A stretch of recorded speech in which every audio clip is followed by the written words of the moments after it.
In the vast halls of the Galactic Concord's apex arena on the crystal-spired world of Valor Prime, the air hummed with anticipation. Thousands of spectators from every corner of known space filled the tiered galleries towering insectoid Krell, graceful avian Lirath, armored crustacean Vorath, and countless others. Their bioluminescent banners flickered like living stars against the domed ceiling that opened to the void itself. This was no mere spectacle. It was the trial of ascension.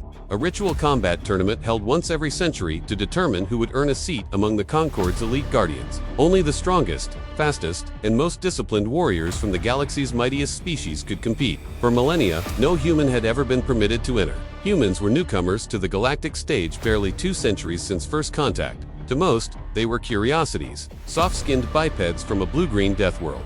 Clever enough to reach the stars, but lacking the raw physical gifts that defined true warriors. Their endurance was mocked as desperation, their cunning dismissed as trickery. The Concord's elite had decided, in quiet council, that this cycle would change. They would allow one human representative, if only to prove once and for all, that Terrans belonged in the observer galleries, not on the arena floor. That representative was Lieutenant Elara Voss. She stood alone at the edge of the combat circle, clad in simple black fatigues, marked with the silver crescent of the Terran Expeditionary Force. No armor plates, no energy shields, no augmented limbs. Just a human woman of average height, dark hair pulled back tightly, eyes calm and unreadable. Around her, the other competitors, 12 of the galaxy's most feared fighters, formed a loose semicircle. Each towered over her, or bulked broader. The Vorath champion Gorok clicked his mandibles in amusement, his carapace gleaming under the arena lights. The Lirath blade dancer Elara extended her feathered crest in disdain, and at their center stood Keltor, the undisputed pinnacle of Krell martial tradition,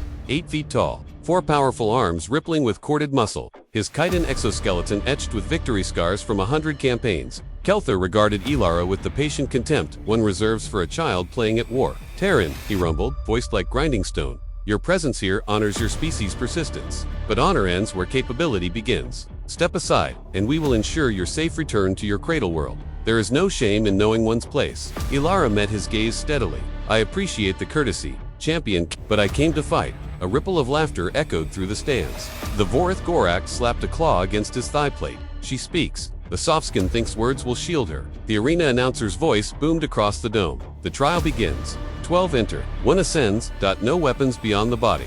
No mercy beyond the code. Begin." The combatants exploded into motion. What followed was chaos sculpted into art. Gorak charged first, claws scything in lethal arcs meant to bisect anything in their path. Elara danced around the edges, her razor-edged wings slicing the air with sonic cracks. Kelthor moved like a living fortress, each of his 4 arms weaving a defensive web while his legs propelled him forward in devastating lunges. The others scaled reptilians, gravity-adapted heavies, neural-linked Paris filled the circle with a symphony of violence. Elara did not charge. She did not roar. She simply moved. She slipped between Gorak's claws as if they were slow branches in a breeze, her body twisting at angles no exoskeleton could match. When Elara dove, wings extended for the kill. Elara rolled under the strike, came up behind, and delivered a single open palm strike to the base of the Lirath's neck. Not hard enough to break bone, only enough to disrupt nerve clusters. Elara crumpled, stunned, wings folding involuntarily. The crowd murmured, surprise, not awe. "Not yet," Kelthor noticed. He pivoted, 2 arms sweeping low while the upper pair hammered down like pistons. Elara ducked the sweep, sidestepped the hammer blows, and countered with a knife-hand thrust to a joint in his lower thorax. The strike landed precisely where chitin met softer membrane. Kelthor staggered a fraction of a second, barely perceptible. But he staggered. He snarled. "Trickery." "No," Elara said quietly, circling now. "Precision." One by one, the others fell. Not in explosions of Gortha code forbade lethal force, unless necessary, but in humiliating efficiency. A reptilian grappler found himself twisted into a knot he could not escape.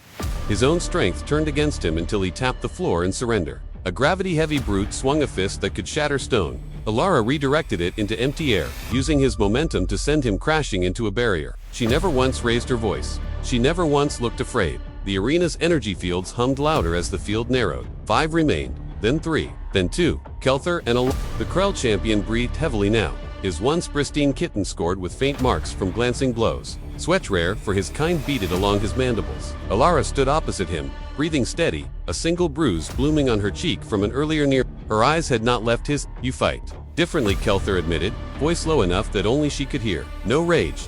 No glorious seek. Only purpose." "Purpose is enough," she replied. He lunged. 4 arms, 8 simultaneous strikes each, calculated to end the bout. The crowd held its breath. This was the moment the galaxy had waited for. the inevitable triumph of superior physiology. Elara did not meet force with force. She flowed. She bent where others would break, redirected where others would block. A forearm glanced off her shoulder. She used the contact to pivot inside his guard. An elbow strike whistled past her ear. She dropped low, sweeping a leg that caught him behind the knee. He stumbled forward.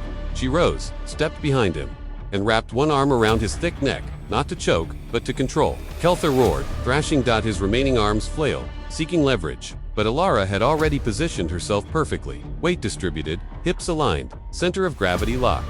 She twisted, not with brute power, with leverage, with timing. With the accumulated knowledge of thousands of years of human martial evolution, judo, aikido, krav maga, Brazilian jiu-jitsu, all distilled into one fluid motion. Kale, Thor's massive frame flipped over her hip and slammed into the arena floor with a thunderous impact that cracked the reinforced crystal tiles. He lay there, stunned, the wind driven from his lungs. The crowd fell utterly silent. Elara stepped back, hands open at her sides. No triumph in her posture, only calm readiness. Kelthar pushed himself up slowly. His eyes, multifaceted, usually cold, now held something new. Not anger, not defeat.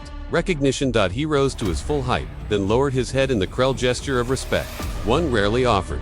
"You have bested me," he said, voice carrying across the arena. "Not through strength greater than mine, not through speed I cannot match, through adaptation, through refusal to yield to what should be impossible." He turned to the judge's dais. "I withdraw my claim. The seat belongs to the Terran." A gasp swept the galleries. Never in Concord history had a champion conceded before the final blow. The announcer's voice trembled slightly. "By right of combat and honor, Lieutenant Elara Voss of Terra stands victorious." The energy fields dropped. Spectators rose in waves, some cheering, some stunned into silence. Kelthar approached Elara, up close. She looked even smaller beside him, yet she did not flinch. "Why?" he asked. "Why fight this way? You could have struck to kill, ended it faster." "Because winning isn't enough," she said. "Proving a point is. Humanity doesn't need to dominate. We need to be seen. Understood. We endure. We learn. We find the path others miss." Kelthar studied her for a long moment. Then he extended one massive hand.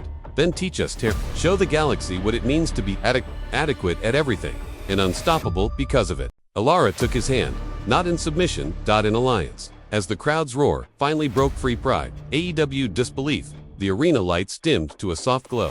The stars above seemed brighter somehow. In the aftermath, the Concord's council chambers buzzed with debate. Ambassadors who had scoffed at humanity now spoke in hushed tones of potential alliance, of shared training programs, of re-evaluating old hierarchies. Kelthar himself requested assignment to Terra's joint defense initiatives. Gorak, humbled, began studying human grappling forms in secret. Solara composed a wing dance honoring the silent victor. And Elara Voss returned home not as a conqueror, but as proof that strength is not always in size, or speed, or armor. Sometimes it hides in persistence. In creativity. In the quiet refusal to accept impossible, the galaxy watched her departure from Valar Prime. Ships from a dozen species escorted her transport in silent honor. And for the first time, the galaxy understood what it truly meant to be human. If this story moved you, subscribe for more human stories from the stars.